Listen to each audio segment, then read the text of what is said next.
We were going to go to Deutschland, but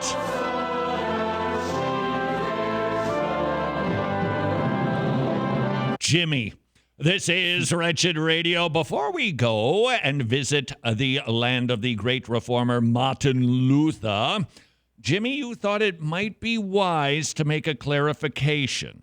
Yeah, I mean, some of the criticisms that I've seen is, people are saying, are we not allowed to just read and learn from anybody? What do we not use commentaries anymore? Well, sure. There's. I think we've historically recognized, and there have been lawsuits about the subject of plagiarism. So let's start here. If you're wondering, well, why is this kind of a big deal? After all, we've all learned everything from somebody, somehow, and that's correct.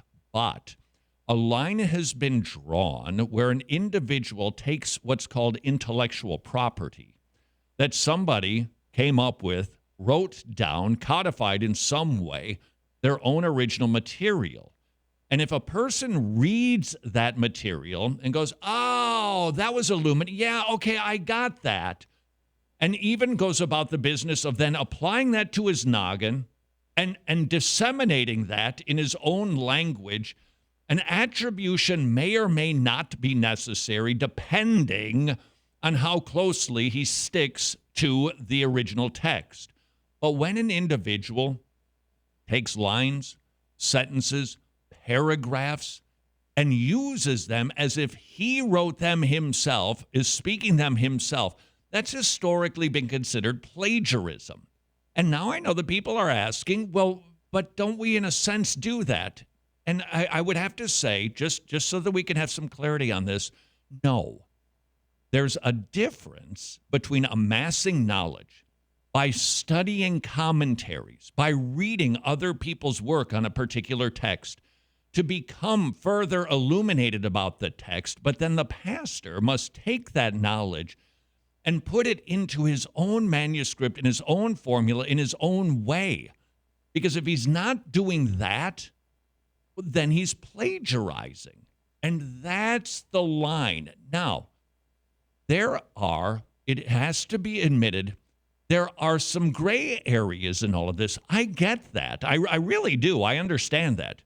Anybody who's spoken, even while they're speaking, all right, if your brain, like synapses like mine, I can be saying something and go, oh, I think I know where I got that from. Do I need to give credit? And sometimes I go, yeah, I do. And other times I might just blob away. And you're not going to bust a guy for an occasional like that. But that's not what's being described here. It's taking somebody else's thoughts, the way they articulated them, and using them as if you did the work yourself and benefiting from it. That's plagiarism. You and I live this life every single day. You've never said to anybody, hey, that's a cat. I learned what a cat is from my mother when I was 2 years old, and she pointed out the neighborhood feline. You don't do that. Why? Because you just learn stuff, and you're not... Now, let's just say that your mom regularly said felines are a breed of animal that are constantly cantankerous, because your mom liked to use alliteration because apparently she was a Southern Baptist. And now let's say you're preaching and you say, cats are constantly cantankerous. Should you give her credit for that? Maybe. Maybe not.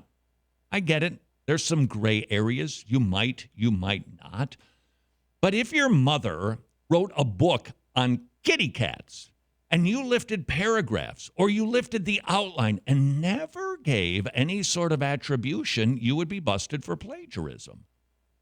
That's what we are describing here. And I think for those of us who have, I think, a line drawn about plagiarism that's probably a little bit more to the right than others, we need to recognize this is an art and science, some of this. And that is why, by the way, plagiarism stuff goes to court. And plagiarism can happen not just with lyrics, but with music. Dun, dun, dun, dun, dun, dun, dun. Remember that controversy? Ice Baby was accused of ripping off from David Bowie and Freddie Mercury. Ice Baby. It came from whatever the Bowie's Mercury song was. Very similar. And Vanilla Ice, as I recall, on the stand said, no, see, there's a difference. Their song goes dun dun dun dun dun dun dun, and our song goes dun dun dun dun dun dun dun. Didn't pass. Why? Because it was clear that it was so similar that they took it and benefited from it. And even tweaking it a little bit isn't enough. There are trademark attorneys for a reason. There's not a lot of them, but there are a number of them. I have a really good buddy who's a trademark attorney, and he spends his days studying when people say, hey, we had this logo first and now they're using it.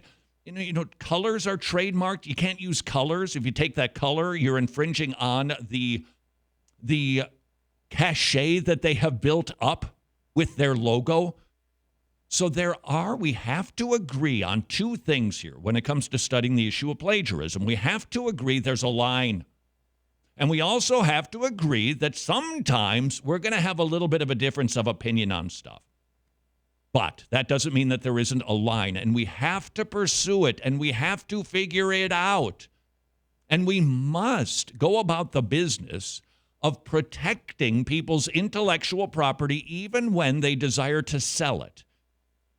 Doris Kearns Goodwin was busted for this. People would say in 1988, was he a senator from Delaware? Joe Biden left the race because of plagiarism. Because we recognize, at least historically we have, Mark Driscoll was drubbed out of ministry because he plagiarized. And it was just a few lines. It wasn't a ton, as I recall, but he clearly took it. And if he had simply said, I want to share a great truth with you by Bob. Bob used to talk about, blah, blah, blah, blah, blah, and then you put it into your own words.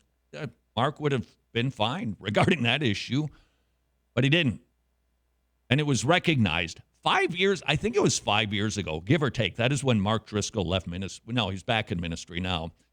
Must have been some sort of restoration process that the Bible doesn't talk about at any rate.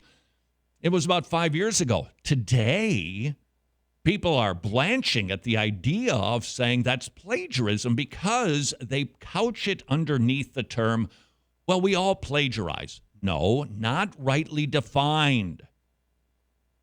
Let's draw a line. Let's recognize that line sometimes can shift a wee bit, but there is indeed a line. Jimmy, are you happy now? Did I miss anything? No, I think that's good. All right. To Germany we go. Martin Luther said, let ministers daily pursue their studies with diligence and constantly busy themselves with them. Let them steadily keep on reading, teaching, studying, pondering, and meditating. That's what a pastor's job is. Nor let them cease until they have discovered and are sure that they have taught the devil to death. That's Luther. Some pastors and preachers are lazy and no good, said the German reformer. They rely on books to get a sermon out of them. All right. Now there's another interesting angle. You are doing a sermon series, I don't know, let's just say Romans. And you go to a commentary on the book of Romans and you read somebody's stuff. Can you just kind of get that into your brain and then just kind of put it together in your sermon? Yes, of course you can. That's called learning and studying. The line is reading the commentary and going, okay, here's what they did here. They took this, and then they said that, and then they uttered that phrase. I'm going to do the same. That's plagiarizing. Now, what if the pastor approaches a text and he's a little confused on it? Because the order of preparation, I believe, for the pastor in studying for preaching should be, what does the text say? What does the text mean? There's a distinction. What does the text say? What does the text mean? And then start to create his own formulation of a sermon. Then, I believe, he should check commentaries and resources. That's the order of affairs. What if he goes, oh, I goofed that up. I've got to correct that. Then he corrects it. And it's not plagiarism. But if he has put the cart before the horse, he reads the commentary without studying, meditating on his text. What does it say? What does it mean? What is my outline? Then he's in very grave danger of utilizing and relying too much on somebody else's work. And while that may not be plagiarism because he's able to spew it out in his own words and it doesn't sound word for word, while that may not be plagiarism where he can be kicked out of a presidential race or fined or sued by a trademark attorney, being lazy. He's not being a workman.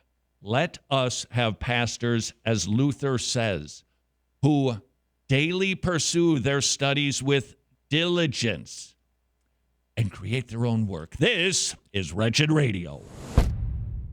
Well, thank you, Carol. I can't wait to try some of that low-sodium peppermint lasagna. Sounds delicious. Let's get to the weather, shall we? As you can see, we are going to have a massive warm front moving its way up the eastern seaboard, expecting temperatures upper 90s and low 100s. Unless, of course, you're outside of Christ. Then on Judgment Day, it is going to be hot. Back to you, Carol. Not only hot, weeping, gnashing of teeth. And so thirsty, your tongue's going to be stuck to the roof of your mouth. You're just going to wish for a storm to come through, which you folks down in the south can be expecting on Wednesday.